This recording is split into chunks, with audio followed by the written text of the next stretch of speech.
is a second language, so I agree with this. Oh, I'm on. Great. Thank you so very much for inviting me to this conference. I'm a teacher in the subject of Swedish at Malmö University in the south of Sweden, just opposite Copenhagen. You know the bridge? And I am a researcher in listening reception and in the mother tongue. And finally, for the last 2 years, I'm also a prostate cancer patient.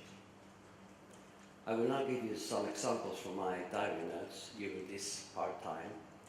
My facts and thoughts from a patient perspective are primarily saying that every backlash was a very hard blow to me.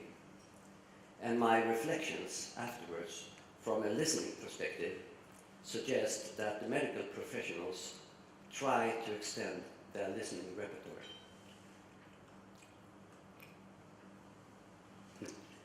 Function there. Yeah. So on this road trip with cancer, there has been some ups and downs. I will tell you about them. Together with my wife and youngest daughter, I climbed the highest mountain in Sweden, Kebnekaise, in August. And in September, I got the message, the results from my cancer test saying that I had an aggressive form of prostate cancer. Having cancer was a very tough notification for me, but of course I had to adapt to the new situation in my life. My disease required a surgical operation, and operation is a curable method, the nurses said to me. But since the cancer was aggressive, it was urgent. 2 months later, I had a successful surgical operation. And afterwards, the doctor told me that I could consider myself cured. What a relief. I was cured. And I was back on the top of that mountain for a while. But just a couple of months later came the first backlash. The result from my blood test, called PSA test, was too high. Maybe there was a spread of cancer in the skeleton. So they took an X-ray of the skeleton just in case, they said. But I, of course, was scared to death. The result from the X-ray made me burst out in tears. There are no metastases. There is no spread of cancer in my body. I had to be patient and wait. Eventually, the results from the PSA test will decline, the doctor assured me.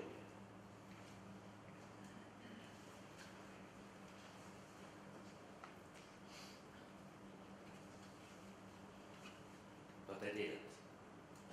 Instead came the second backlash.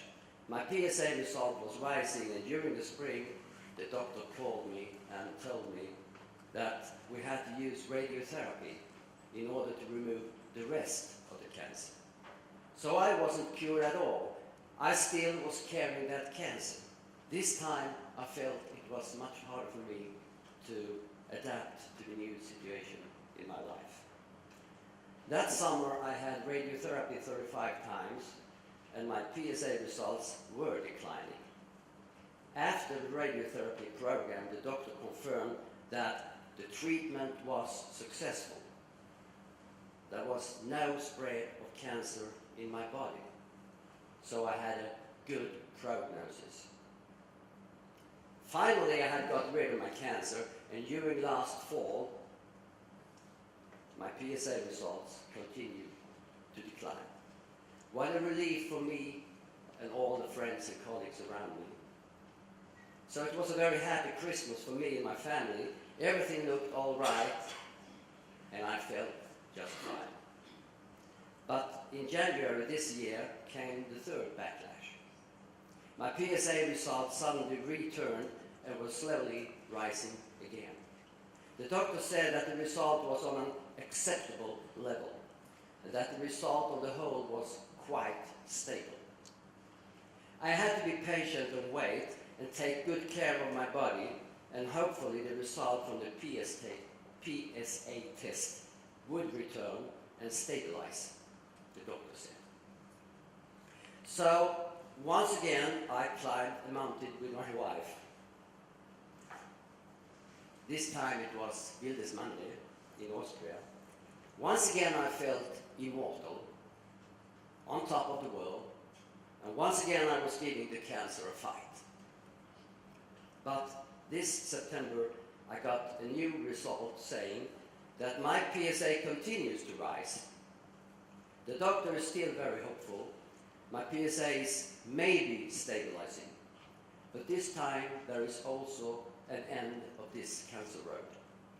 The doctor writes in a letter that if my PSA continues to rise over a certain level, we will have to discuss hormone therapy or others. In that case, there is a spread of cancer in my body. In that case, I'm not curable anymore. I will be carrying that cancer in my body for the rest of my life. Sorry, this is hard to say.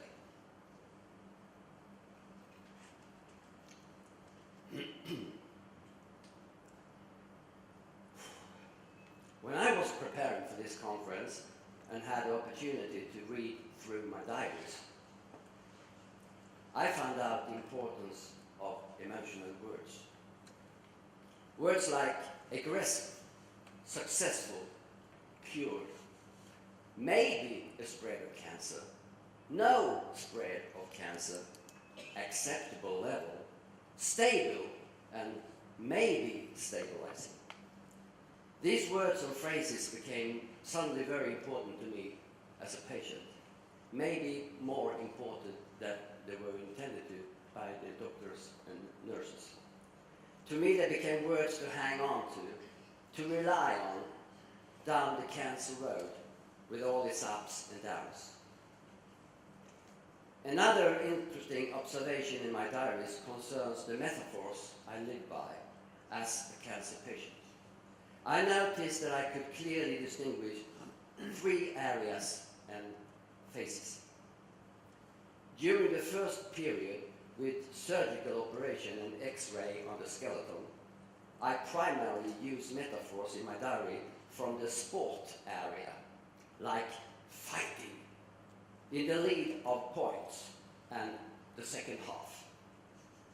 During the second period with radiotherapy, the metaphors I use are coming from the war area alone, like exterminate those brutes, a total war, and the winner takes it all. During the third and ongoing period, with PSA slowly rising and a possible hormone therapy for the rest of my life, maybe, my metaphors seems to be more connected with areas like negotiation and conflicts, like coexistence, living side by side, and living with my cancer.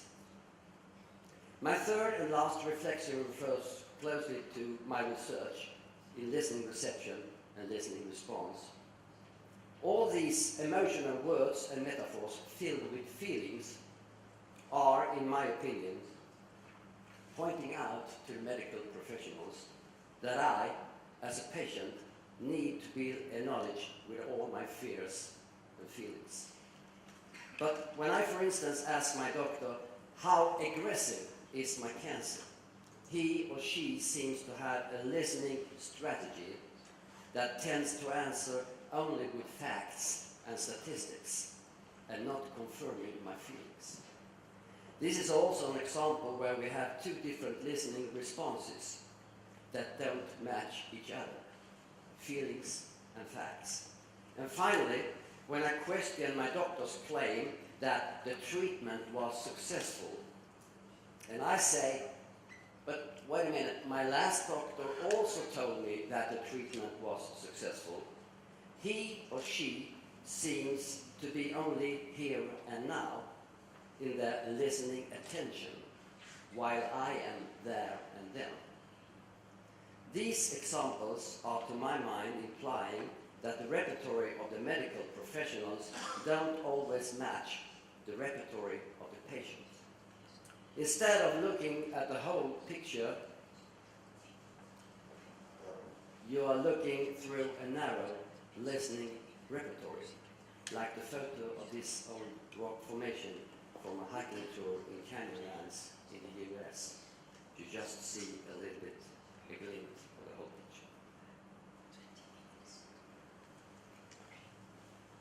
So, in order to make a more successful matching of repertoires between the medical professionals and their patients, I therefore suggest that the medical professionals try to extend their repertoire, their listening repertoire, with 6 listening types and 6 listening responses, and 7 perspectives of listening attention and 8 strategies for listening.